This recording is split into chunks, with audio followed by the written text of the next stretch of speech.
Iya, itu tapi nabi terakhir. Nabinya dari Nabi Adam. Disebutin iya, tuh. Iya, kan 25 nabi kan, Nabi Adam. Tuhannya satu, Allah. Itu langsung kayak kayaknya ini pertanyaan yang dulu pernah aku tanyakan waktu SMP. Oh, pas masih kecil. Gitu. Jadi kayak ketika waktu itu sudah bersyahadat, PR selanjutnya kan belajar. Pas mau belajar, kamu jangan ini nanti kamu gabung sama ini lagi nih. Pokoknya di match kan kalau belajar mendalam gitu. Ujung-ujungnya ke situ kan, jihad mereka bilang. Gitu. Jadi akhirnya udahlah jadi Islam yang biasa-biasa aja.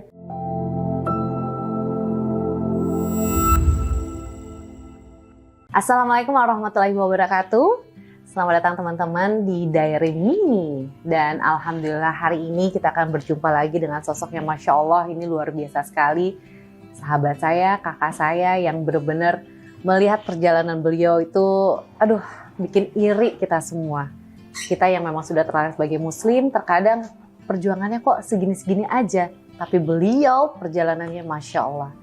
Kalau teman-teman ingat, beliau ini sebenarnya dulu adalah penyanyi yang sangat hits di tahun 90-an. Saya juga sempat dengar juga sih lagu-lagunya beliau, Masya Allah ya. Terus kemudian dengar kisah beliau, ternyata beliau akhirnya mu'alaf. Dan akhirnya sampai sekarang malah ternyata menjadi seorang motivator untuk hijrah. Dan juga sebagai penulis.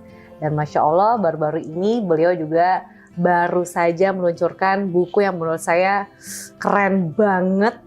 Ceritanya dengan kata-kata yang khas banget dengan sosok si penulis ini. Kalau gitu langsung aja kita berjumpa dengan Kak Tere. Assalamualaikum. Waalaikumsalam warahmatullahi wabarakatuh. Sehat Kak? Alhamdulillah, Masya Allah, Alhamdulillah. Pokoknya semua tuh Alhamdulillah. Kita syukurin terus ya. Iya, karena semua perkara orang beriman tuh indah semua. Benar banget. Lagi dikasih susah, kita latihan sabar. Masya Allah. Kan? Lagi dikasih kebahagiaan, kita latihan bersyukur. Ya udah kan, masuk surga insya Allah ya kalau begitu terus. Apapun itu ya, tapi terkadang manusia terkadang ada aja yang bikin kok begini, kok begitu. Tapi ya itu dia, kalau misalnya ketemu sama Kak Tere itu emang begitu bawaannya kayak ya udah dinikmatin aja, disyukurin aja, semuanya pasti ada ada maksud tertentu pastinya di balik itu semua ya Kak. Ada hikmah, ada hikmah. Nah makanya sebelumnya saya juga mengucapkan terima kasih banyak nih Kak. Udah mau hadir lagi di sini. Terakhir kita tuh ngobrol di Cerita Untung pas jarak jauh ya. Jarak jauh masih pandemi saat itu ya. Masya Allah. Waktu itu sama Mami Ica ya. Iya. Dan kita udah sempat cerita juga mengenai kisah mualafnya Kak Tere sama Mami Ica juga gitu ya. Ya tapi namanya waktu itu masih jarak jauh, terus masih pandemi, kita jadi online aja. Tapi ternyata alhamdulillah dalam kondisi gitu aja masih benar ya. Masya Allah. Benar. Tapi Masya Allah Kak, banyak banget yang nanyain, banyak banget yang masih ayo dong kapan lagi diundang lagi Kak Tere langsung. Karena pastinya akan lebih enak, sama halnya kalau kita belajar ya Kak. Iya, enakan kita offline ya. Enakan offline ya, walaupun online tuh ya kita nggak perlu pergi kemana-mana, kadang cukup di depan itu aja. Tapi tetap distraction-nya kan banyak ya. Benar. Tapi kalau misalnya ketemu kayak gini kan enak ya, komunikasi juga lebih gimana gitu. Ya alhamdulillah ya, kalau izinin kita ya. Masya Allah. Alhamdulillah. Kak, kita ngobrol-ngobrol lagi ya Kak. Iya. Ini soalnya juga menyangkut dengan buku terbarunya nih dari Kak Tere, Kunci Kebenaran. Ini Masya Allah, saya juga sempat disuruh baca nih. Iya, dimintain tolong. Ini bantu ini ya, baca dan komentarin jadi. Masya Allah nih bukunya. Ini udah kayak cerita tentang Kak Tere seperti apa gitu ya. Dari kecil, remaja, bertanya-tanya mengenai Tuhan itu apa. Kehidupan itu sebenarnya seperti apa. Dan akhirnya menemukan kebenaran-kebenaran itu dengan proses semuanya ya Kak. Alhamdulillah. Alhamdulillah. Alhamdulillah for Islam. Masya Allah, Masya Allah. Nah Kak, kita tanya lagi nih Kak. Kak Tere itu mungkin ini nggak perlu sama banget, karena pastinya buat teman-teman yang pengen tahu cerita lengkapnya langsung beli aja dong.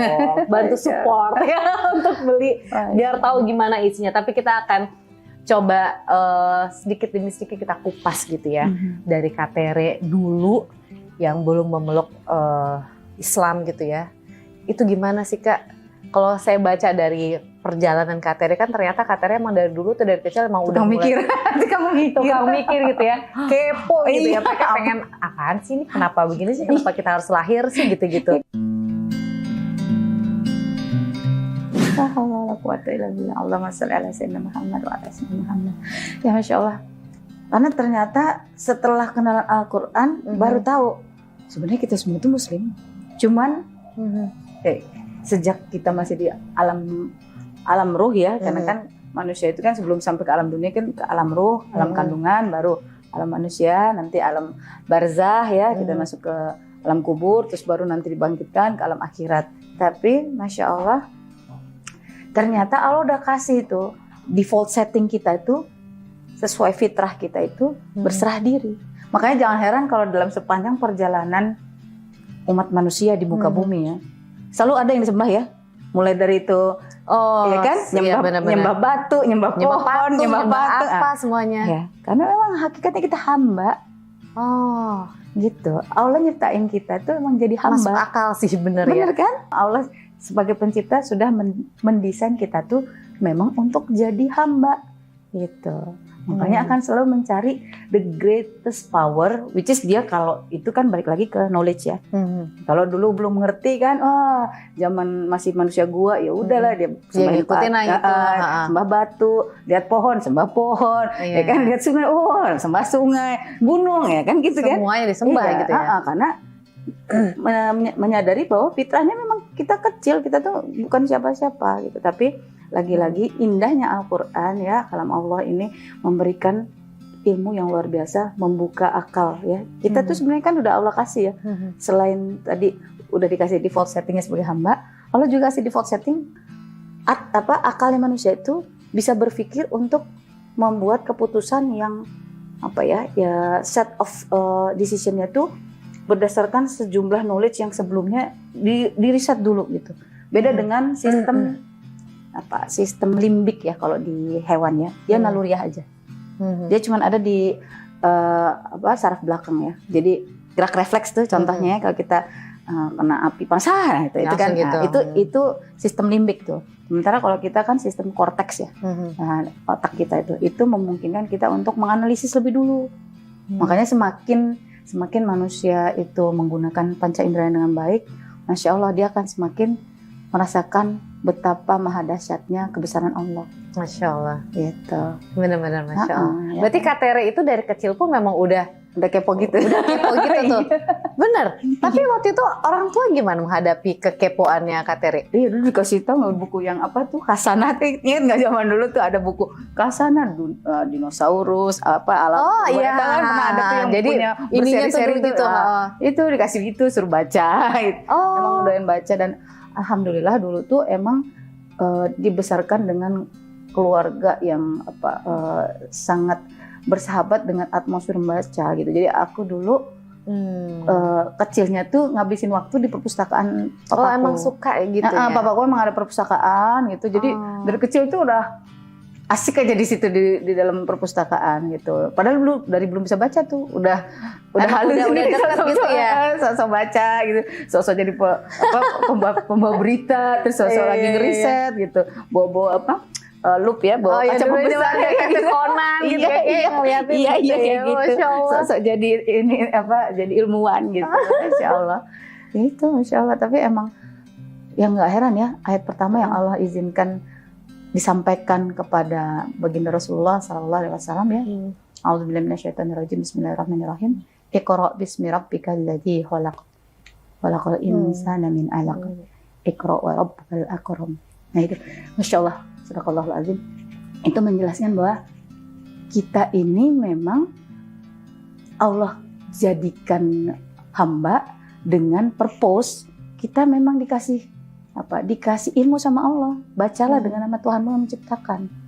Gitu. Jadi kalau ingat episode ketika Nabi Adam alaihissalam diciptain, terus waktu itu kan ada pertanyaan ya dari malaikat ya.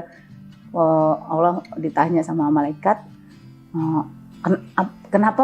kenapa nyiptain satu golongan ini lagi yang mungkin karena malaikat sudah belajar dari kisah golongan sebelumnya, golongan jin yang lebih banyak melakukan kemungkaran waktu itu. Tapi Allah bilang apa? Sesungguhnya aku mengetahui apa yang tidak kamu ketahui. Dan ketika Nabi Adam alaihissalam waktu itu di demo gitu ya, di demonstrate gitu ya, dikasih lihat kan nih, suruh diminta untuk memperlihatkan kemampuannya ya kan. malaikat ditanya, coba sebutkan nama benda-benda ini. Malaikat nggak punya ilmunya. Maksudnya Allah, kami nggak tahu kan gitu. Tapi ketika Allah Subhanahu Wa Taala memanggil Nabi Adam untuk menyebutkan ini apa aja nih, gitu. Allah kasihkan ilmunya. Nabi Adam menyampaikan, membuktikan bahwa kita ini Allah kasih default setting sebagai hamba dan Allah kasih akal. Sejatinya ya untuk menjadi hamba Allah yang tadi sami'na wa ta'na. Allah suruh apa ya kerjain. Ikutin. Itu idealnya harusnya ya. Kalau semua orang sadar dalam konteks berpikirnya dia apa? Kalau di Al-Qur'an tuh ulul albab ya, akal sehat dan berpikir. Nah, insya Allah dia paham bahwa sejatinya saya ada di muka bumi for a purpose. Purpose-nya apa? Ya untuk memuji kebesaran Allah, untuk mengikuti jejaknya Rasulullah, dan untuk mendakwahkan kebenaran Islam ke seluruh penjuru alam, insya Allah. Nah, ini kita kembali lagi ke masa kecilnya Kak Terry. Di masa kecil Kak Terry itu semua buku Kak Terry baca atau hanya tertentu aja? Sebenarnya sih waktu kecil ya komik-komik juga dibaca juga sih. Semuanya lah gitu ya, emang karena doyannya suka baca gitu ya. Dulu sampai -3,5 loh. Oh ya? Oh karena ini? Oh. Tapi alhamdulillah waktu itu ini dapat program apa klasik, jadi alhamdulillah matanya jadi normal lagi. Berarti pas nyanyi itu sebenarnya udah ini? Jadi kalau waktu dulu nyanyi, kak kok asik sendiri sih? Ya iyalah orang nggak lihat apa-apa. Subhanallah gitu. Allah kasih begitu supaya nggak ngeliatin ya kayak apa ya. Iya. Jadi asik sendiri gitu. Nah terus Kak Terry ya, kita flashback dulu nih Kak sebelum kita ke sini ya. Terus habis itu Kak Terry dengan kesibukannya baca gitu ya. Kenapa malah milih profesinya saat itu penyanyi, bukannya jadi apa gitu, mungkin penulis dari dulu gitu? Iya, jadi dulu tuh sebenarnya lebih kalau ditanya kenapa jadi nyanyi, itu awalnya kecemplung. Kecemplung dalam artian emang kalau dulu suka sama buku-buku sastra suka gitu ya. Bahkan dulu lebih banyak ini memang baca puisi. Oh, itu makanya waktu pantesan dikit-dikit pasti pembaca puisi. Pantesan ya, emang karena dulu suka ya. Iya, dulu puisinya Sapadi Djoko Damono, terus yang klasik Chairil Anwar. Nah, cuman memang dari dulu itu sering didaulat kalau misalnya jadi kayak acara keluarga gitu kan. Nggak ada yang nyanyi, kamu nyanyi lah gitu. Iya, terus waktu itu bikin band nih waktu SMP, SMP pertama-tama bikin band. Terus band buat lucu-lucuan doang gitu ya, namanya juga anak ABG kan, lagi belajar berekspresi. Ya udah, siapa yang nyanyi? Gua aja deh, yang gitu kan. Ya udah deh gitu kan. Terus SMA gitu lagi. Jadi akhirnya lah kenapa sih ya? Akhirnya ya keterusan gitu ya. Jadi orang ya udah dia aja deh gitu. Jadi ini profesi keterusan. Disuruh terus ya udah ini oke. Padahal lebih suka bikin lagunya, karena awalnya lagu tuh dari puisi biasanya. Iya, karena kan lirik ya biasanya kan mereka bikin gitu ya. Dan gak gampang loh bikin lirik lagu tuh sebenarnya ya. Iya, ya proses lah. Tapi insya Allah kalau teman-teman emang apapun itu sebenarnya semua bisa dilakukan. Itu asal kita mau serius istiqomah ngulang gitu. Apapun ya kayaknya. Iya itu apapun. Tapi ya tentunya harus di koridor kebaikan ya. Iya insya Allah. Kalau enggak itu harus dijaganya. Iya. Kalau misalnya istiqomah yang lain itu malah bahaya ya. Makanya gitu. Tapi menarik loh. Ada orang yang istiqomah dalam kejahatan lalu dia taubat, ya Allah kasih dia jadi the best dalam jalan terbaiknya ya seperti Umar bin Khattab. Nggak pernah ada yang tahu ya Kak, kita di akhir kita nanti seperti apa. Iya benar. Gitu. Nah terus Kak Terry juga kan dari penyanyi sempat nyemplung juga nih. Ini nyemplungi keterusan juga atau apa nih di politik? Nah kalau itu awalnya karena penasaran. Penasaran dalam artian ini kok biasa kepala kan panas ya zaman dulu ya. Itu padahal kalau ditanya Kak itu udah Islam apa belum sih Kak waktu dari sejak berkecimpung di dunia dunia musik sebenarnya udah Islam, cuman nggak open gitu ya, Islamnya diem aja gitu ya, jadi nggak announce gitu, nggak kayak Umar bin Khattab gitu maksudnya langsung saya Islam gitu enggak, karena dulu memang mikirnya perasaan mama gimana nanti kalau bisa ini gitu ya, misalnya sampai Ya kan nggak ada yang pengen orang tua manapun nggak ada yang pengen anaknya beda keyakinan Iya, ya. betul. Gitu. Cuman kan ketika apa ya namanya frekuensi itu udah manggil, kita nggak bisa ngapa-ngapain gitu ya. Frekuensi kebenaran itu udah manggil kita gitu, dan Masya Allah udah kasih banyak sekali. Allah udah kasih tunjuk jalan-jalannya gitu ya. Sampai akhirnya Allah izinkan bisa syahadat. Itu kan lagi-lagi ya bukan mauku gitu. Mana ada orang kamu nanti cita-citanya pindah agama, nggak ada kan benar-benar. gitu. Berjalan waktu aja itu iya, ya. dan somehow aku merasakan ini bahwa saya nggak pindah agama loh. Saya kembali ke jalannya yang emang di dalam kitab suci saya dulu juga itu jalannya Nabi Ibrahim. Dulu kenalnya namanya Abraham.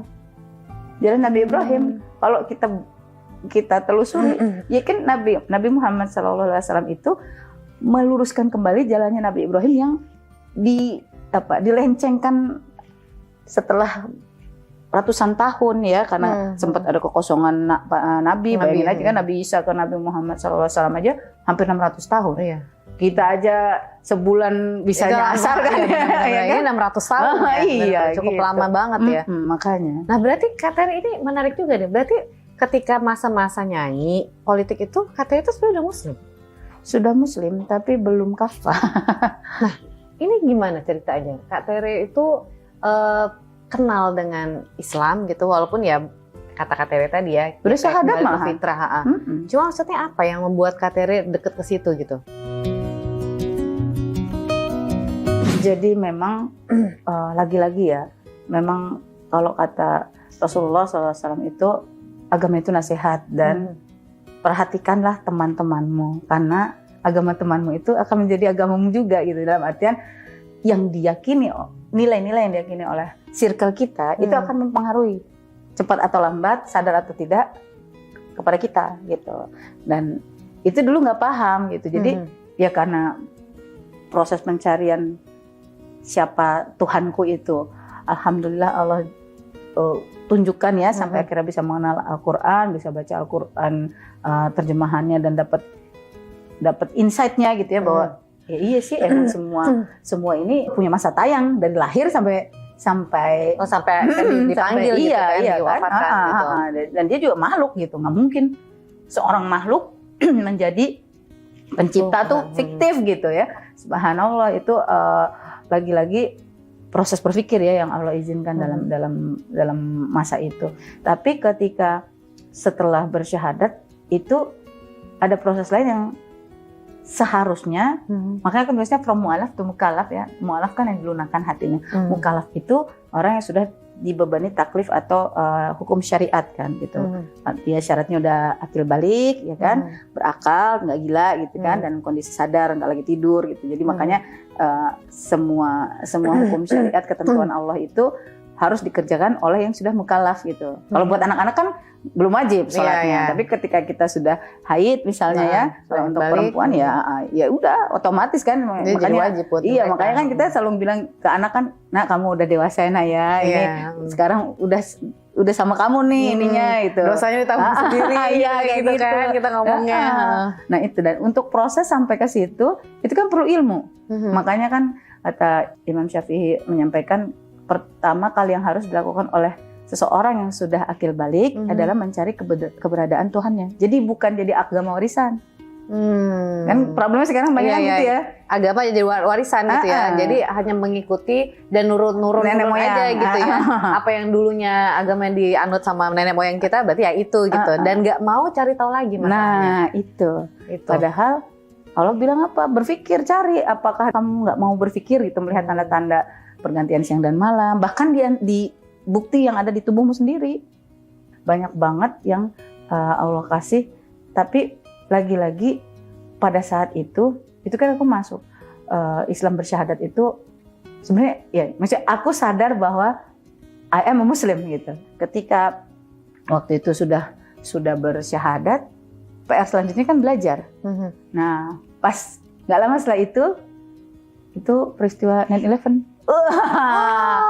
Happening kan? Iya. Dimana itu fitnah tentang Islam makin besar banget tuh. Jadi pas mau belajar, kamu jangan ini nanti kamu gabung sama ini lagi nih. Pokoknya di match kan kalau belajar mendalam gitu. Ujung-ujungnya ke situ kan, jihad mereka bilang. Gitu. Jadi akhirnya udahlah jadi Islam yang biasa-biasa aja. Islam yang biasa-biasa itu gimana gitu ya. Ya udah akhirnya ya udah deh ikutan kebanyakan yang orang. Biasa-biasa aja gitu ya. Berarti Kak Tere tuh udah mu'alaf tuh dari umur berapa berarti? Dari umurku 21 berarti. Ya berarti masa-masa pencarian ya saat itu ya. Karena kan biasanya di umur-umur remaja, SMA, terus kuliah itu kan masih masa-masa kayak pencarian jati diri. Gue nih apa sih, gue siapa atau apa gitu. Tapi yang mengenalkan Islam itu apakah ada sosok? Atau emang ini juga kan saya juga baca katanya karena Kak Tere bertanya-tanya gitu ya. Pengen tahu lebih dalam mengenai Nabi Isa alaihissalam gitu. Apakah seperti itu berjalan sendiri sesuai dengan hatinya Kak Tere atau emang ada sosok yang memang mengajak untuk mengenal lebih dekat lagi tentang Islam? Itu indahnya dakwah ya. Terus alhamdulillah waktu pertama dijelasin ya. Jadi kan aku ada teman ya di kampus ya. Alhamdulillah temanku itu memang background keluarganya itu lumayan seru. Jadi neneknya mualaf, terus ada juga yang masih tetap yang tetap dengan keluarga besarnya yang beraneka ragam ya, pokoknya very Indonesia lah gitu. Oh bener, ini banget lah ya, variatif gitu ya. Iya variatif gitu dan waktu itu kita ngobrol kan. Jadi temen gue ini. Tapi temannya Kak Tere sendiri maaf? Iya. Agama apa? Islam. Oh Islam ya. Oh tapi dengan beragam itu, tapi dia sendiri Islam gitu ya. Dan kita sering ngobrol gitu ya. Ini emang sohib banget deh di kampus dulu gitu ya. Nah temen gue ini terus sempat kayak kita ngobrol macam-macam. Jadi mulai dari kan dulu aku komunikasi kan ya, ngomongin teori komunikasi. Kalau udah sampai nongkrong di rumahnya tuh nggak cuma ngomongin urusan kampus sampai semua semua dibahas gitu ya. Sampai akhirnya ngomongin tentang apa tata surya apa segala macam sampai oke, jadi pemilik alam semesta ini siapa sebenarnya gitu kan. Nah itu kan kalau nilai yang diinternalisasikan oleh keluarga dan tempat aku belajar agama dulu sebelum aku kenal Islam, itu kan dibilangnya ya Tuhan Tritunggal gitu kan. Nah ya aku sampaikan lah ke temanku karena mindsetnya juga kita tuh dulu selalu di highlight bahwa saudara-saudara kita yang Muslim itu dulu ya nih aku bilangnya ibaratnya domba yang hilang gitu kan. Jadi jangan baper kalau dibilang domba ya gitu. Dan waktu itu mikirnya ya mungkin dia perlu dijelaskan gitu. Tapi masya Allah ya emang itulah ya kebenaran yang. Jadi dulu aku sangka itu adalah kebenaran yang paling benar, ternyata enggak. Nah saat itu Kak Tere nanggepinnya gimana? Temanku bilang gini, kan bilang iya itu Tuhan yang menjadi satu dalam manifestasinya ada dalam kan begitu kan. Padahal aku sendiri bener nggak ya? Karena aku nggak pernah gitu. Iya, dan aku pernah mempertanyakan juga sebenarnya posisi pada saat itu gitu. Tapi karena memang selalu highlightnya adalah kalau kamu masih mempertanyakan kamu kurang beriman gitu. Jadi oke, saya mungkin harus lebih beriman gitu kan. Astagfirullah. Iya, tapi ya tetap berusaha untuk menyampaikan gitu. Terus temanku bilang gini, enggak ada di Quran kan juga kita ada gitu. Kaget dulu. Bukannya kamu Muhammad ininya nabinya kan gitu ya. Belum ngerti ya kalau nyebut Nabi Muhammad harusnya pakai disebut dengan bersolawat ya Allahumma sholli ala sayyidina Muhammad wa sallam Muhammad. Harusnya kan gitu. Nah, karena belum ngerti ya langsung nanya aja, lu kamu bukan nabinya itu? Iya, itu tapi nabi terakhir. Nabinya sebelum dari Nabi Adam disebutin tuh. Iya, kan 25 nabi kan, Nabi Adam. Tuhannya satu, Allah. Itu langsung kayak kayaknya ini pertanyaan yang dulu pernah aku tanyakan waktu SMP. Pas masih kecil. Gitu. Jadi kayak apa iya ya? Terus mungkin dia juga khawatir takutnya jadi renggang atau salah. Cari dia deh gitu kan, namanya juga anak kampus kan. Ya udah abis itu wah searching heboh. Oh benar-benar dari situ langsung kayak ada yang kok gini ya? Iya. Kok beda dari apa yang aku dapetin selama ini gitu. Dan apalagi waktu kecil pernah mempertanyakan itu juga gitu. Wah kayaknya apa ini sign gitu kan. Dan aku orangnya lumayan sensitif tuh kayak gitu-gitu yang coba deh cari tahu gitu. Dan waktu itu cari taunya lagi-lagi dari jalur ilmiah, lihat buku, riset buku. Oh, ada bukunya Profesor Maurice Bucaille nih, Al-Quran Bible Science. Wah, keren nih judulnya. Baca.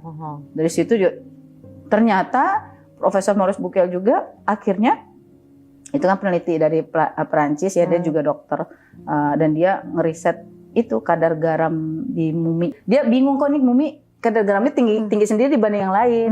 Dan karena penelitiannya itu di Mesir, salah satu koleganya bilang nggak usah pusing, itu emang udah ada di Al-Quran. Hah? Kok ada di Al-Quran? Nah, gitu. Akhirnya dia meriset dan ya Allah iya ya di surat Yunus ya 92 kalau nggak salah. Itu disebut memang Allah jaga jasadnya untuk jadi peringatan. Tapi kebanyakan kita nggak mau mikir ya gitu. Akhirnya dia masuk Islam kan. Gitu. Itu kan karena kejadian Nabi Musa kan ya? Iya, waktu peristiwa Nabi Musa ke Laut Merah, dia ditenggelamkan oleh Allah. Dan itu menjadi bukti istilahnya ya? Bahwa jasadnya jasad masih ada. Dengan data kadar garam yang paling tinggi dibanding yang lain. Allah Akbar ya. Allah ya. Iya, itu berarti kan bukan dongeng, itu bukan mitos gitu ya. Bahwa kisah yang ada dalam Al-Quran itu nyata gitu bagi orang yang berpikir. Nah, dari situ kan itu kan semua referensinya ujungnya kan nyebut Al-Quran kan. Ya udah akhirnya penasaran cari Al-Quran. Tapi katanya nggak ada nanya sama keluarga gitu atau mungkin pemuka agama sebelumnya atau apa gitu, karena kan ini menyangkut menyangkut misalnya kebenaran dan ada kemungkinan nih kalau misalnya ternyata ngedapetin sesuatu yang tidak diharapin bisa pindah dong gitu kan. Nah, katanya saat itu ada kepikiran nggak ke sana? Karena waktu dulu juga kan subhanallah ya, waktu waktu SMP juga kan pernah nanya, malah akhirnya kan disuruh kamu gitu, malah suruh ngaku dosa kurang beriman kan gitu. Jadi ya daripada tanya lagi malah tambah ini kan nggak mungkin membenarkan yang disampaikan di dalam Quran kan, kalau nanya yang ke dalam kan gitu. Makanya cari di luar lah gitu ya, nyari tahu sendiri dengan referensi-referensi itu. Iya begitu. Dan akhirnya malah nanya ke salah satu ada saudara yang Muslim gitu. Dan Masya Allah pas itu terus tahu, ternyata ngasih tahu papamu sekarang juga udah Muslim loh. Hah? Kaget gitu. Masa iya gitu. Kan papa separate ya sama mama gitu. Jadi gitu tuh. Akhirnya ya udah jadi pengen tahu. Terus akhirnya Masya Allah ya, walaupun dulu kan hubungan sama papa agak kurang kurang ideal gitu ya. Juga gitu ya. Tapi karena kok jadi Muslim gitu. Jadi kayak nggak ada dendam, nggak ada apa gitu. Jadi penasaran, pengen tahu kenapa sih kok milih Islam gitu ya. Masya Allah. Tapi jadi komunikasi sama papa saat waktu itu jadi komunikasi. Saat masih transisi berarti? Nanya-nanya terus tanggapan papa gimana? Ya itu dulu udah, ya itu betul itu. Udah, kamu kan suka baca ya kayak gitu. Jadi ya sama, papa juga gini gitu, nyari kebenaran dan ketemu di Islam gitu. Dan apa yang membuat Kateria akhirnya memutuskan untuk yakin bahwa ini kebenarannya gitu?